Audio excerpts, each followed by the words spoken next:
Hello students. In previous class, I have completed module 1. Hope all the concepts are clear.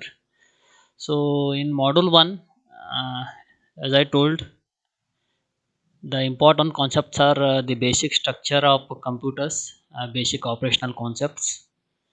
Then bus structure is very important. Then the parameters like performance equation, clock rate, performance measurement concept is very important. The next important concepts are memory, that is a memory location, addresses, addressing modes. Then assembly language concept is very important, assembler directives, then basic IO operations.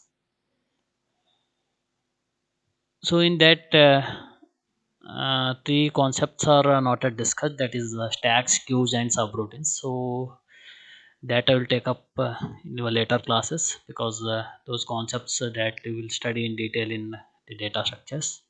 So after that I will take up those concepts and I will discuss. So I hope module 1 is clear. If you have any doubts, so kindly do ask in between. So in today's class, I am going to start with module 2. So module 2 is about input output organization, right?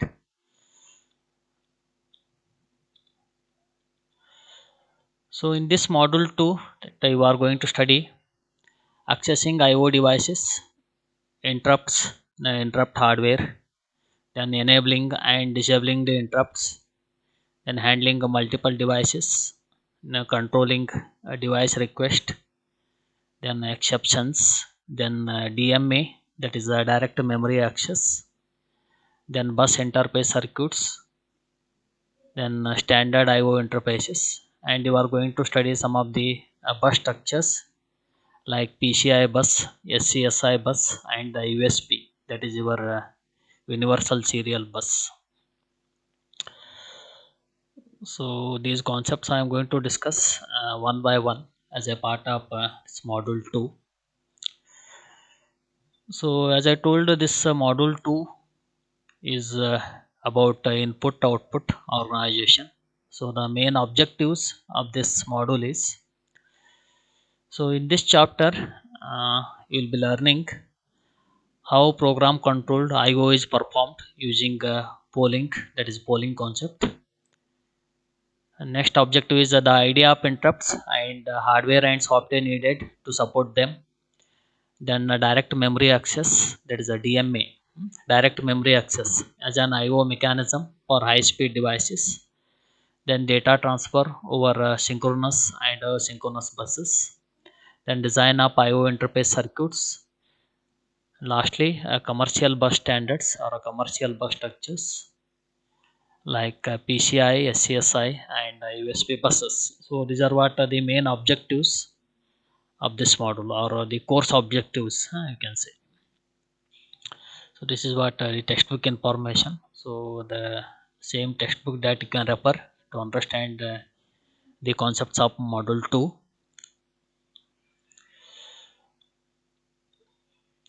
So let me introduce this module.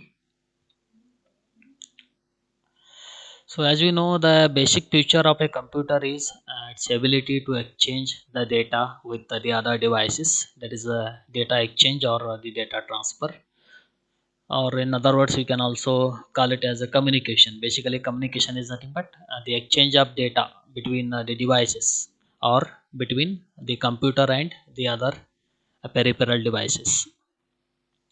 So this communication capability it enables a human operator, for example consider, to use a keyboard and a display screen to process the text and graphics.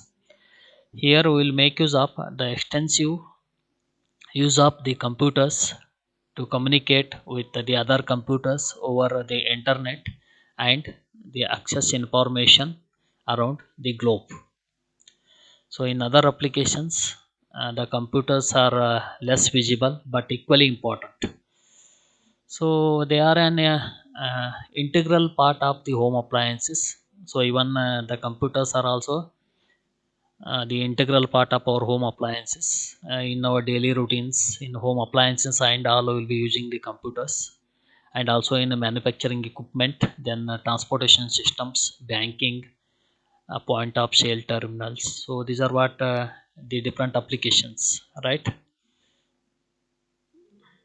So in such applications, input to a computer may come from a sensor switch, or maybe from a digital camera, or maybe from microphone, or from some fire alarm. So input may come from any device or from any peripheral device, but the output, of course, it will be generated by the computer. Here output may be a sound signal to be sent to a speaker, or to a digitally coded command to change the speed of a motor or a open value, or cause a robot to move in a specified manner. So in short, if you can say, a general purpose computer should have ability to exchange the information with a wide range of devices in a varying environment. So in this chapter, we'll consider the various ways in which the input output operations are performed. First, we'll consider the problem from a point of view of the programmer. Then I will discuss some of the hardware details which are associated with the buses and input output interfaces, and then introduce some commonly used bus structures or the bus standards. So this is a brief introduction of this module. So the very first concept in this module is accessing IO devices, that is accessing input output devices. So a simple arrangement to connect IO devices to a computer is to use a single bus arrangement. So this single bus, as you can see, so this is what the bus, that is the horizontal line, as you see, this is a bus, or you can say it is a bus arrangement. So the arrangement of bus is to connect the input output devices to a computer. Here, a bus enables all the devices which are connected to it to exchange the information. That's why it's told the bus will act as a media here. So it will just enable all the devices to exchange the information. Means whatever the devices which are connected to this bus, those devices can exchange their information, or they can transfer their data to this bus. So typically, this bus consists of three sets of lines used to carry address, data, and control signals. Means this bus.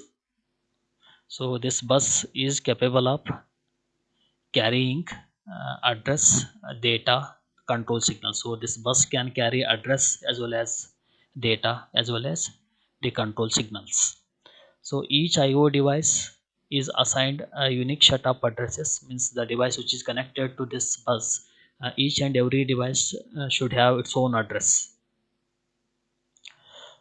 When the processor places a particular address on the address lines, then the device that will recognize this address then respond to commands issued on the control lines.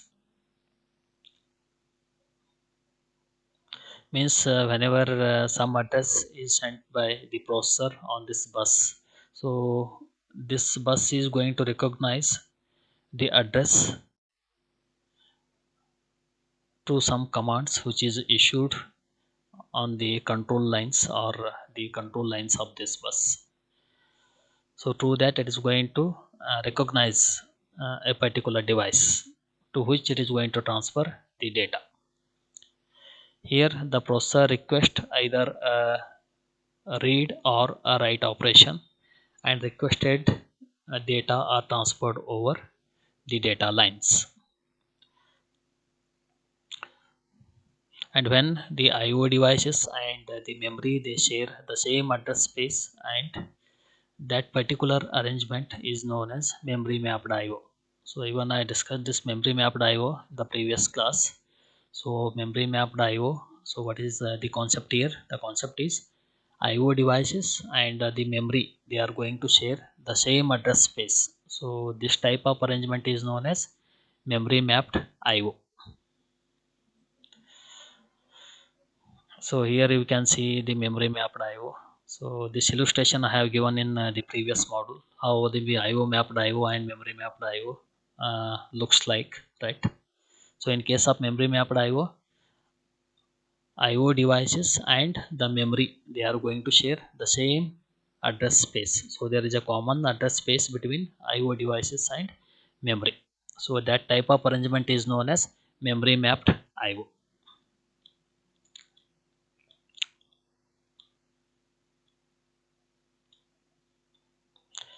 Here with the memory mapped IO, any machine instruction can access the memory, which can be used to transfer the data to or from an IO device. For example, consider uh, data in, that is if data in is the address of the input buffer which is associated with the keyboard, then the instruction move data in comma or not. So in previous class I discussed what is data in, what is data out, right? So basically data in, data out, they are the different address representation or the address of input buffer, that you can say, that is the input buffer which is associated with keyboard. So when you perform this instruction move data in comma or not, so with respect to this instruction it will read the data from data in register and it will store that data into the processor register or not. So is it clear what is the task performed by this instruction move data in comma or not? So this instruction, or with respect to this instruction, it will read the data from data in and it will store that data into the processor register or not. Similarly, take this particular instruction, that is load R2 comma data in.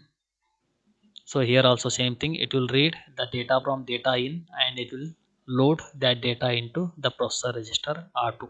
So these two instructions are one and the same, right? Similarly, take one more instruction, that is move or not comma data out. Here it will send the content of register or not to a location data out. So an alternative instruction to this is store R2 comma data out. Here also same thing. It will send the contents of register R2 to the location data out. So data out is nothing but a register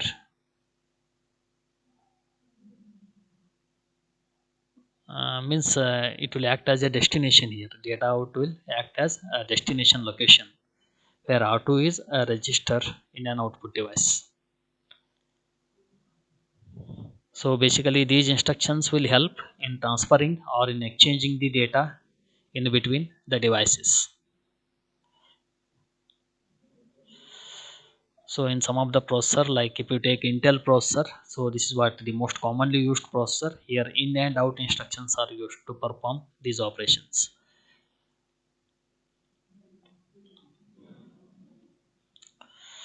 So most of the computer systems use memory mapped IO.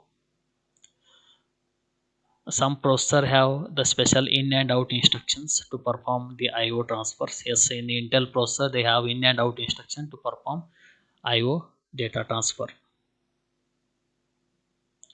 I hope this illustration is clear. This illustration I have given in the last class.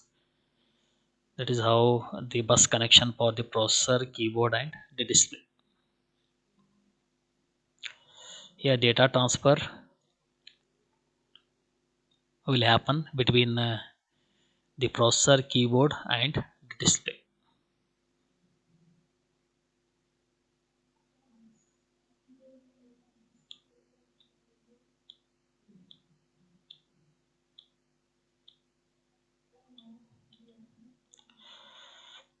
So next important concept is hardware needed to access the IO devices. So as you can see in this figure, so this figure illustrates the hardware required to connect an IO device to the bus.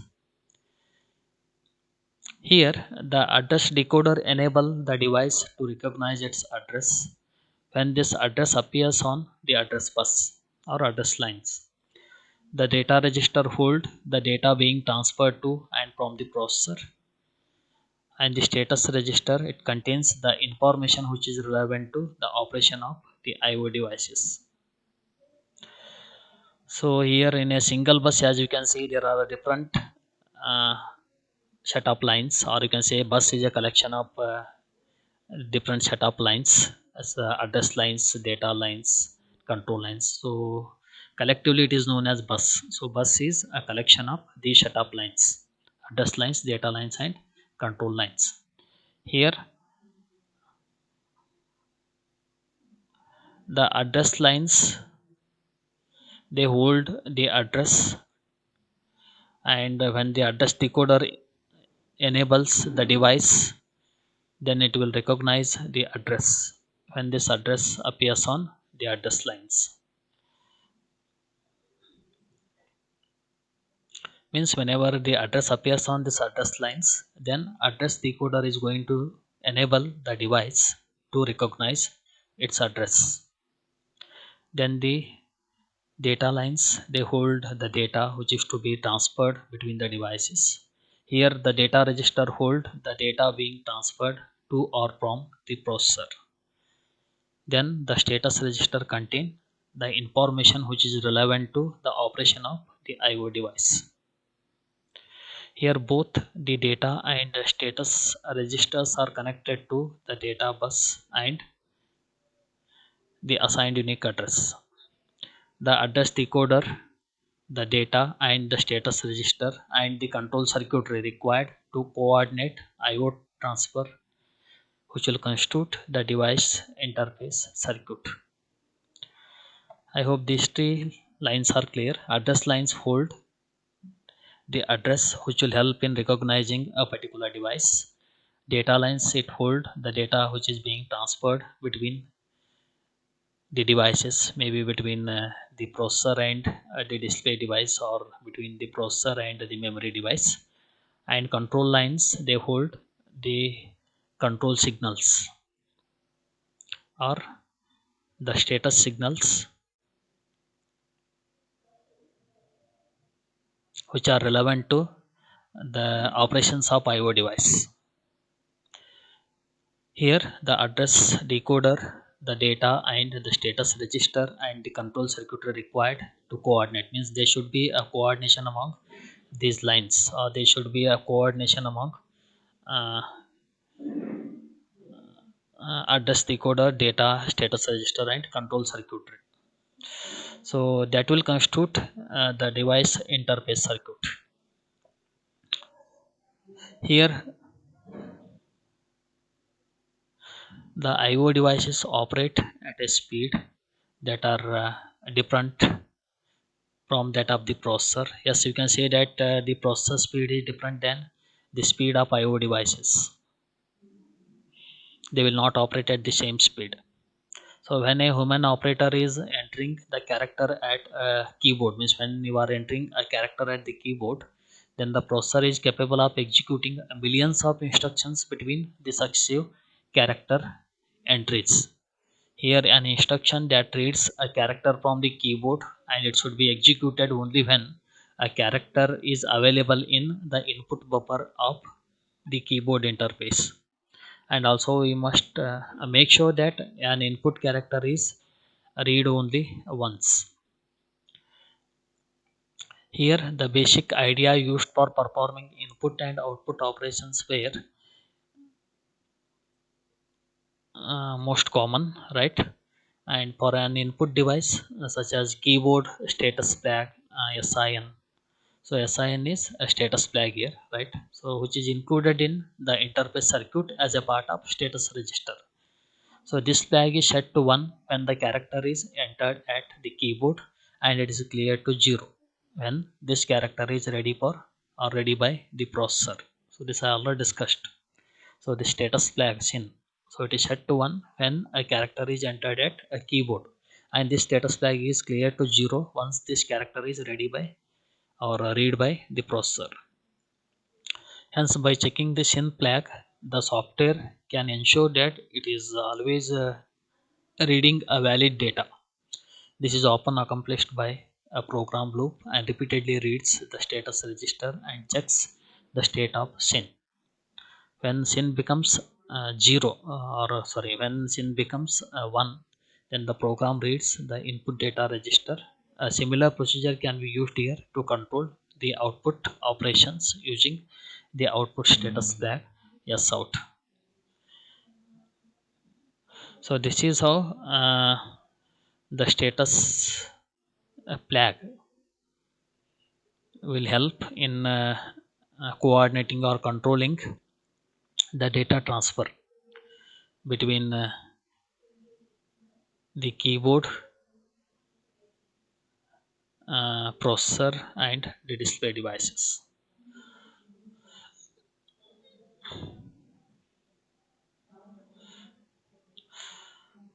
I hope this illustration is clear. Very simple.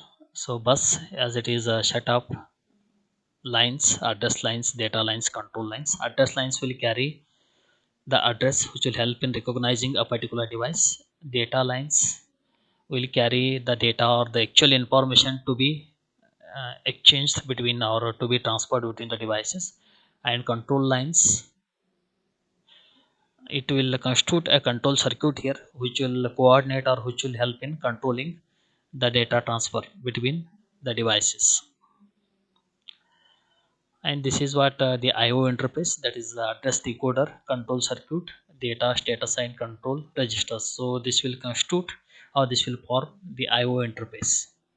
IO interface means it is just an interface circuit between the bus and the IO devices. So this is what the illustration of IO interface for an input device. So this is about the hardware needed to access the IO devices. And here these three mechanisms are used for interfacing the IO device. One is a program controlled IO, and one more is interrupt, and one more is DMA, that is a direct memory access. So these concepts I will discuss in detail in the later classes.